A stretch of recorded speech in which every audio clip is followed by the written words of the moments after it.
반갑습니다. 구독자 여러분, 그리고 영상을 처음 시청하시는 여러분, 패션과 문화 컨텐츠를 제작하고 있는 BPR입니다. 소중한 시간 투자해 주셔서 감사드립니다. 이번 컨텐츠는 사계절 가장 많이 착용하고 있는 티셔츠에 대한 역사를 한번 알아봤습니다. 패션에서 가장 많이 언급되고 있는 티셔츠는 어떻게 탄생했는지 영상을 통해 확인해 보시죠.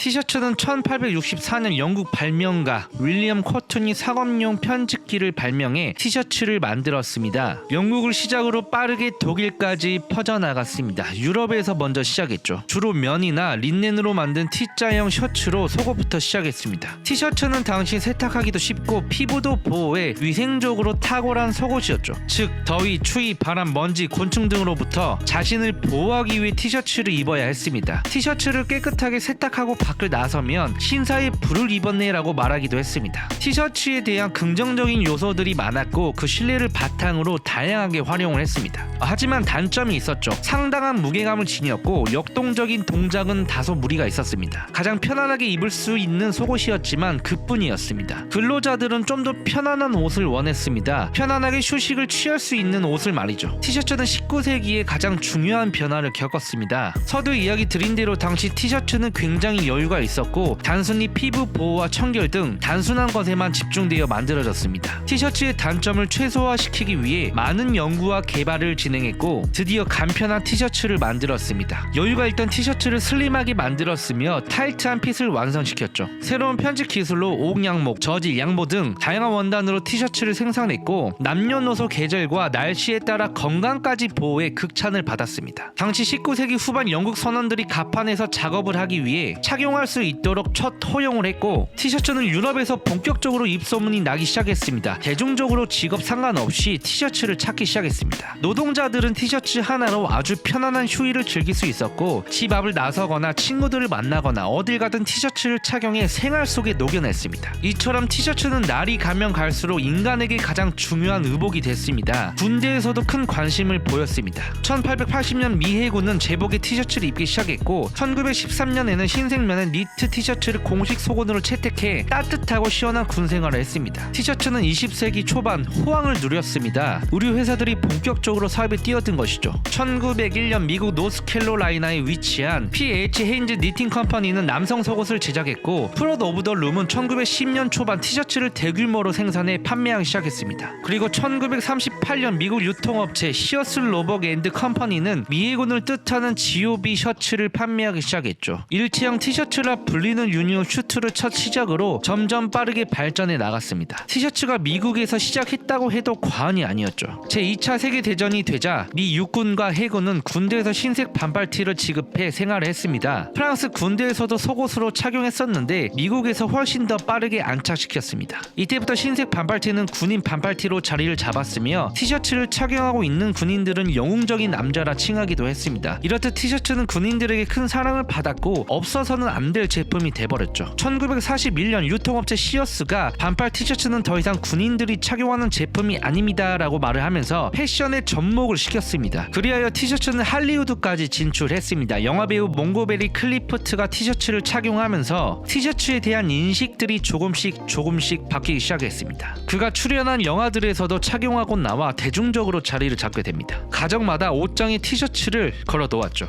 1960년대는 여배우들과 가수들에게 섹시함을 보여줄 수 있는 아이템으로 손꼽혔습니다. 몸이 드러나도록 티셔츠를 적셔 착용했습니다. 1960년대 초반과 중반은 실크 스크린 인쇄가 개발되면서 다양한 디자인과 개성을 뽐낼 수 있었고 대형 패션 기업들이 움직이기 시작했습니다. 티셔츠는 그렇게 급성장했으며 1990년대 래퍼, 모델, 배우 등 정말 많은 사람들이 티셔츠를 착용했고 문화를 만들기 시작했습니다. 그렇습니다. 개인적인 생각으로 티셔츠는 새하얀 도화지 같습니다. 모든 이야기를 담을 수 있죠. 그리고 때론 누군가를 응원하기도 하고 누군가를 비판하기도 합니다. 의복 중에서도 가장 직설적인 메시지를 표현할 수 있는 제품이지 않을까 생각합니다. 서두에 이야기 드린 대로 메시지, 의미가 중요합니다. 즉 스타일을 나타내죠. 세상에는 똑같은 사람은 없습니다. 똑같은 옷을 같은 사람이 착용한다고 해서 똑같은 느낌을 못 내는 것처럼 말이죠. 자기 자신한테 어울리는 제품은 분명히 있습니다. 하지만 많은 공부와 노력이 필요하죠. 어떤 스타일을 표현하고 싶은지가 가장 중요합니다. 자신만의 스타일, 자신만의 추구하는 문화 등 자신만의 확고한 스타일이 있어야 합니다. 이 부분들이 어느 정도 자리를 잡게 되고 익숙해지면 옷을 착용하는 데 있어, 그리고 옷을 구입하는 데 있어 옷을 대하는 자세, 그리고 가장 재미있는 취미이자 놀이가 되지 않을까 싶습니다. 티셔츠는 기본 중에 기본입니다. 우리가 옷을 처음 착용한 것도 티셔츠고 처음 구매한 옷도 티셔츠죠. 티셔츠는 디테일한 제품입니다. 티셔츠를 제작하고 디자인하는 것도 디테일한 부분들이 많고 티셔츠를 착용하는 것도 디테일한 부분들이 많습니다. 그만큼 예민하면 예민하고 가벼우면 가벼울 정도의 제품이죠. 그럼 이제 티셔츠의 활약과 어떤 문화가 있는지 한번 살펴보겠습니다. 서두에 이야기 드린 대로 이제 남녀노소 즐길 수 있는 하나의 제품이 되었고 아주 편안하고 깔끔함의 정석을 보여줬습니다. 1950년 마이애미 본사를 둔 트로픽 픽스는 디즈니의 캐릭터를 좀 더 효과적으로 광고할지 고민하던 찰나 티셔츠에 한번 새겨볼까라는 호기심을 갖게 됩니다. 트로픽 픽스는 디즈니와 공식적으로 인쇄할 수 있는 계약을 맺고 디즈니의 캐릭터를 티셔츠에 새겨 티셔츠 광고를 한 최초의 기업이 됐습니다. 그 효과를 본 다른 기업들도 그들만의 로고, 그들만의 메시지를 담아 티셔츠 광고를 진행해 엄청난 수익을 올렸죠. 티셔츠의 그래픽들은 날이 가면 갈수록 발전했고 패션 기업들도 이에 발을 맞춰 발빠르게 방식을 따라갔습니다. 이후 티셔츠는 광고 목적으로 많이 사용됐습니다. 1960년대는 밴드 티셔츠가 유행을 했습니다. 밴드 티셔츠의 초기는 1940년대 록 아티스트들이 착용해 이슈가 됐습니다. 팬들은 자신이 동경하고 사랑하는 아티스트들을 티셔츠에 새겨 그들을 사랑하는 이유와 스토커적인 메시지를 담았습니다.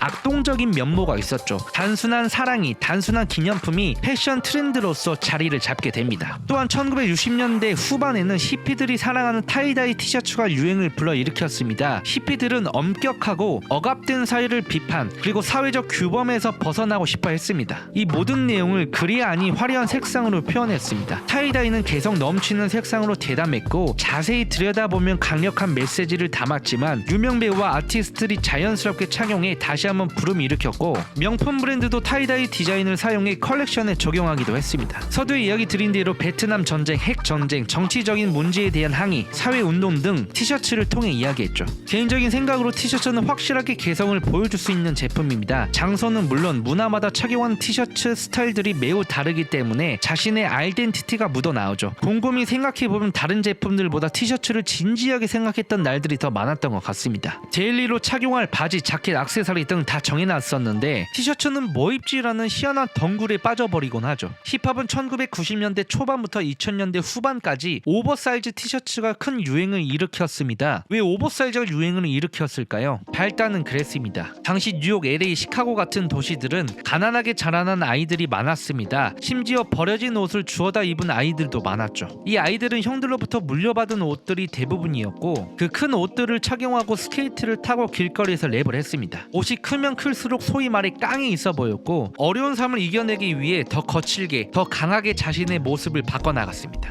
흑인들이 블랙 색상의 후드티를 착용한 것도 똑같은 상황입니다. 멋을 위한 것이 아니라 경찰의 눈을 피하기 위함이었죠. 유명 패션 디자이너들과 패션 디렉터들은 이렇게 말합니다. 모든 옷들은 흑인들과 관련이 있다고 말이죠. 한마디로 인위적으로 꾸며야겠다고 만든 스타일이 아니라 사회 영향으로 자연스럽게 만들어진 스타일입니다. 이후 티셔츠에 다양한 그래픽 디자인을 넣었죠. 90년대 스케이트 씬으로 가보겠습니다. 1970년대 스케이트보드는 어린 친구들에게 단지 취미 활동이었습니다. 물이 없는 수영장에서 스케이트보드를 타곤 했죠. 당시 화려한 기술보다 가볍게 라이딩을 했으며 매일 타다 보니 점차 실력이 늘면서 난이도 높은 기술을 선보입니다. 벽을 넘기도 했고 사람을 넘기도 했으며 뉴스까지 나와 이슈가 됐었죠. 1990년대 스케이트보드는 많은 인기에 힘입어 스포츠로 발전합니다. 우리가 알고 있는 익스트림 스포츠로 발전을 하죠. 스케이터들의 옷차림도 관심을 모았습니다. 스케이터들은 보드만큼 의류에 큰 비중을 뒀고 스케이트 스타일을 만들어 나갔습니다. 스케이터들에게 감명을 받은 사람들은 스케이트보드 기반의 브랜드를 만들어 그들만의 오리지널을 넣었죠. 브랜드들은 지역, 크루를 통해 만들어졌습니다. 먼저 스케이터들은 안전을 위해 DC 슈즈부터 반스를 착용했고 루즈하고 편안한 티셔츠를 선호했습니다. 무조건 헐렁해야 했고 강한 그래픽 티셔츠를 착용했습니다. 바지도 마찬가지로 여유있는 핏과 내구성을 원했죠. 하지만 티셔츠는 내구성을 원하지 않았습니다. 찢어지면 찢어지는 대로, 흙이 묻으면 흙이 묻는 대로 스타일을 선보였죠. 개인적인 생각으로 스케이트보드 브랜드의 내구성은 과거와 현재 비교했을 때 오리지널을 추구하는 선호하는 브랜드도 있고 그렇지 않는 브랜드도 있습니다. 그렇다고 해서 두 브랜드가 아이덴티티를 놓아두고 컬렉션을 전개하지 않지만 환경이나 문화들이 조금씩 바뀌다 보니 호불호는 확실히 생긴 것 같습니다. 내구성이 없는 게 스케이트보드 브랜드다, 혹은 내구성이 왜 없냐, 그게 패션 브랜드냐라는 것이죠. 한마디로 감성으로 입을지 아니면 패션 브랜드로 입을지 요런 차이겠습니다. 나와 있는 정답은 없습니다. 취향 차이라 생각이 듭니다. 스케이트 브랜드 매니아층이라면 당연 감성적인 부분을 좀 더 선호하고, 스케이트보드 브랜드를 좋아하지만 조금 상업적으로 내구성이 있는 아이템을 원하는 층이라면 티셔츠보다는 그 브랜드의 다른 아이템들을 꼼꼼하게 살펴보는 게 좋은 선택일 것 같습니다.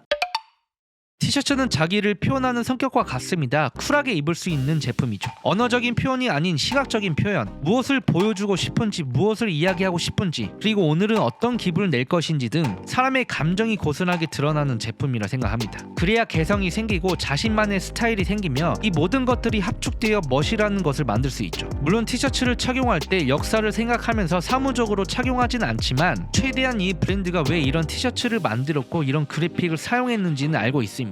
가장 중요합니다. 사실상 세상에 똑같은 브랜드, 똑같은 디렉터는 없습니다. 때문에 제품을 이해하고 착용하는 것이 가장 스타일을 내는 데 앞서 중요하다고 생각됩니다. 이러한 과정을 꾸준하게 하다 보면 자신도 모르게 다양한 스타일을 구사하고 있을 것입니다. 많은 문화에서도 가장 적합하게 활용할 수 있죠. 워크웨어면 워크웨어, 스케이터면 스케이터 등 자신만의 개성을 보여줄 수 있다고 생각됩니다. 네, 지금까지 티셔츠에 대한 역사와 간단한 생각을 이야기해봤습니다. 부족하지만 영상 시청해주셔서 감사드리며 저희는 다음 컨텐츠를 통해 인사드리도록 하겠습니다. 감사합니다.